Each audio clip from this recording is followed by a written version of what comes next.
just start with your name. Who are you and what are you doing in my room? My name is Kevin Mounce, and I'm an inspiring filmmaker. I aspired to. That was good. Where you, and you are? Where were you born at? Should I look at you? And What do you think? wherever you want. I'm gonna look at you. I think looking at the camera's weird. Cool. I was born in Halifax, Nova Scotia, Canada. When did you move to Austin? Did you go up there? I moved to the United States when I was 10 years old. I moved to Virginia Beach, Virginia. When I was 18, I moved to Orlando, Florida, and went to film school. I went to Full Sail University, and then. Why did you go to film school? When did you start filmed in? Do you remember what movie it was that got you into it? There was no movie that got me into starting to shoot movies. I just started doing it when I was 6 years old. Yeah. When I was 6 years old, for my 6th birthday, I asked my parents as my birthday gift for a video camera, and they gave me their old 1980 whatever VHS camera, one of those big motherfuckers. I got one of those at home. Yeah. And that's how I started. And I was editing with different VCRs and copying that's how I would edit. And that's how I started. But the movie that where I realized you could actually do it for a living and as the art form and as a profession, that it was more than just a hobby per se.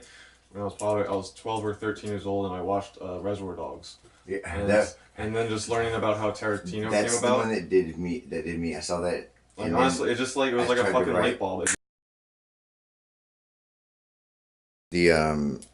What was the one we were talking about? You said a movie. We were talking Russell Sean. Yeah, Kurosawa. His editing is really Yeah, I mean, it was especially when he made those movies. It was way before his time. But sometimes I think he faults with certain artistic directors like himself and being overly artistic, because then it's kind of easy to lose a lot of audience's attention on just being overly artistic. If you watch the movie Dreams, Dreams is such a beautiful movie. It's beautifully shot, but I've seen that movie 4 times and I have no idea what it's about. Which one is that? It's called Dreams. Who did that? Akira Kurosawa. Oh, I heard it. I have not seen that one. Or the Long Sleep Well. Mm-hmm. But I've seen a couple documentaries and real deep analysis of it. I don't want to ruin it. After I saw the last movie he did, and I just can't. I tried to watch Seven Samurai after he played come out. We got it from the library, big click. I can't even.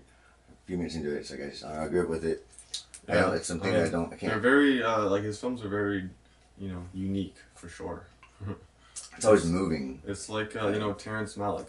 Terrence Malick is the modern day him, I think. His movies are so fucking beautiful, but the movie Night of Cups, Terrence Malick's last movie was.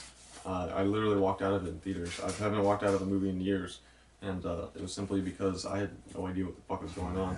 And it's make a beautiful movie, awesome, but you gotta also tell a plot. It's that simple. You gotta relay that information to your audience. Maybe I'm just too dumb to understand it. Maybe it's not, I don't know. But I mean, I love Terrence Malick's movies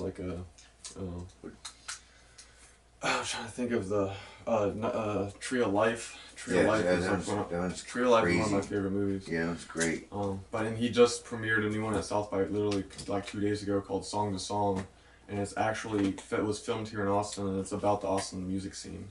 So that's gonna be good. Well, maybe. Well, what's the angle of it though? I wonder. Yeah, I have no idea. But so I don't know. I wasn't really that interested when I heard the idea, but I was I just want to see it because I'm interested to see what Austin locations he shot at and stuff, because he shot it all locally, so, and kind of secretly too. You didn't see fucking film, people running around for the last year. Yeah, I haven't seen much of anything last year. It's all big blur people in cars. Yeah, you want this? Oh yeah. Shit, how do you feel about the YouTube? But the thing is, I've had MIT OpenCourseWare classes that they're all there, everything they've ever done. put myself through several of them now.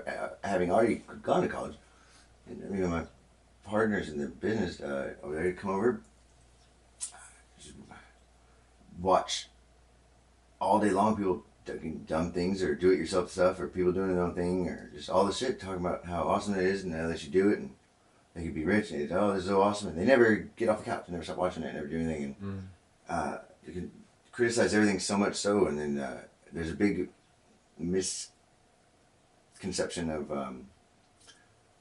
I feel of what art is and all that, and I think the industry is playing a hand in it to some degree by throwing a lot, making money off them by they're trying to get their dollar. Yeah, and therefore creating a lot. What I get a lot of feedback is with them, especially when they see me working hard, like, dude, he's an idiot. 21 Savage, I'm like, okay, these crap YouTube people, they don't.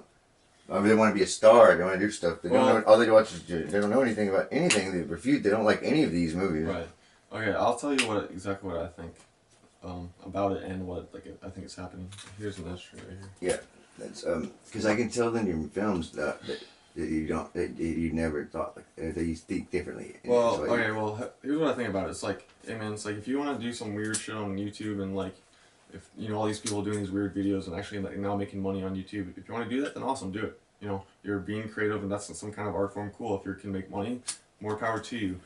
Is it like hurting people and like how they see movies and how it affects their audience? Absolutely, it's affecting it. I think it's horrible, but like I'm not one to tell someone to stop doing what they like to do, especially if it's making money. Like hell yeah. Yeah, right.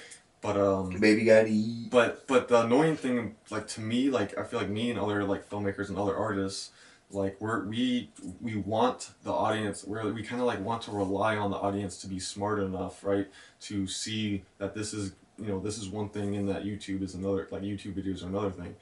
But honestly, the sad reality is that they're not, or they just don't care anymore about the art, or the kind of the art form of real filmmaking. I see people, they buy all these LED TVs now, and it makes movies look like shit.